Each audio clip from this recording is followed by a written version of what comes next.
Salam sehat untuk kita semua, salam sejahtera dimanapun kita berada. Perkenalkan, nama saya Ronaldi Saragi, Fakultas Hukum Non-Reguler semester 2. Saya akan mereview ulang pertemuan ke-8 Hukum Pidana yang didoseni oleh Profesor Dr. Heni Nureni, SHMH, dan diasisteni oleh Dr. M. Rendi Arihayadi, SHMH, mengenai tentang kesalahan atau pertanggungjawaban pidana. Pengertian kesalahan merupakan unsur subjek dari tindak pidana. Kesalahan adalah keseluruhan syarat yang memberi dasar untuk adanya pencelaan pribadi terhadap perbuatan pelaku tindak pidana. Dalam arti yuridis dibagi menjadi dua: kesengajaan atau dolus atau offset, dan kealpaan atau kulfa. Dalam arti yang sempit, kesalahan sama dengan kealpaan. Unsur-unsur kesalahan: kemampuan bertanggung jawab, adanya hubungan batin antara pelaku dengan perbuatannya, yaitu berupa kesengajaan atau kealpaan. Tidak adanya alasan pemaaf. Pengertian kesengajaan dolus atau objek. Dalam KUHP tidak ada definisi tentang kesengajaan. Tetapi dalam MFT, kesengajaan diartikan dengan menghendaki dan mengetahui atau willen and weten.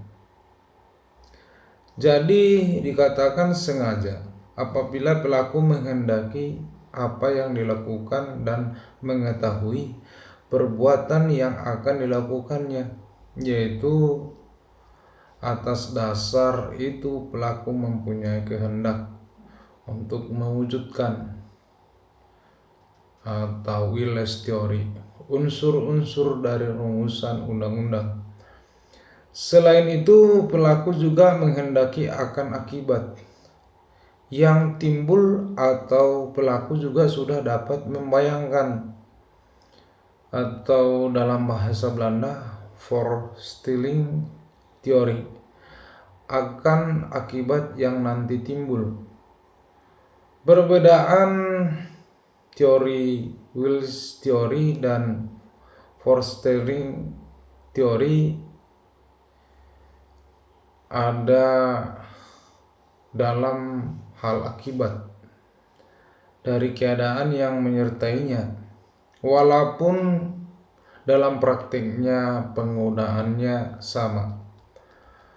Bentuk kesengajaan atau corak kesengajaan. Kesengajaan dengan maksud untuk mencapai tujuan, yaitu bentuk kesengajaan yang paling sederhana, di mana perbuatan pelaku ditujukan untuk menimbulkan perbuatan yang dilarang, dan pelaku menghendaki perbuatan tersebut beserta akibatnya. Contohnya, A menampar B dengan maksud agar B merasa sakit dan kapok untuk berbohong lagi. Kesengajaan dengan sadar kepastian atau kesengajaan dengan sadar keharusan.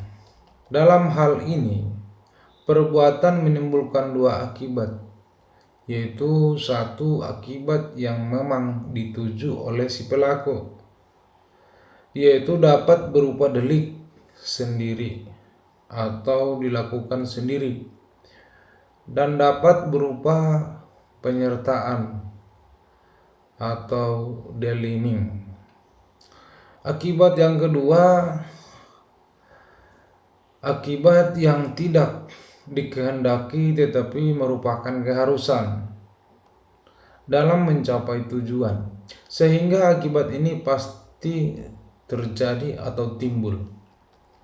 Contoh, A hendak menembak atau membunuh si B dengan menggunakan pistol, sementara si B sedang duduk di balik kaca restoran. Penembakan terhadap B pasti akan memecahkan kaca milik restoran. Terhadap pecahnya kaca, ada kesengajaan dengan sadar keharusan dari pelaku. Itulah yang disebut dengan kesengajaan dengan sadar kepastian atau keharusan. Kesengajaan dengan sadar kemungkinan atau kesengajaan dengan sadar bersyarat. Ada keadaan tertentu yang semula mungkin terjadi, kemudian benar-benar terjadi.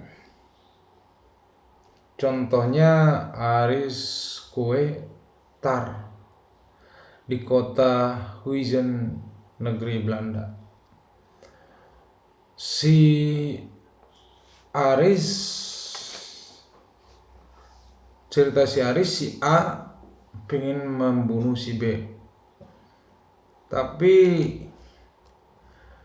sadar kemungkinan bukan hanya si B yang meninggal. Si A mengirim ke si B, kemungkinan si B tinggal bersama istri dan anaknya di satu rumah, dan si A mengirim ke rumahnya kue tar. Ternyata yang memakan terlebih dahulu bukan si B, tetapi anak atau istrinya atau keluarga yang ada di rumahnya. Itulah namanya sadar kemungkinan yang terjadi, bukan hanya si B yang meninggal. Sekian yang saya dapat saya review di pertemuan ke-8 ini. Terima kasih.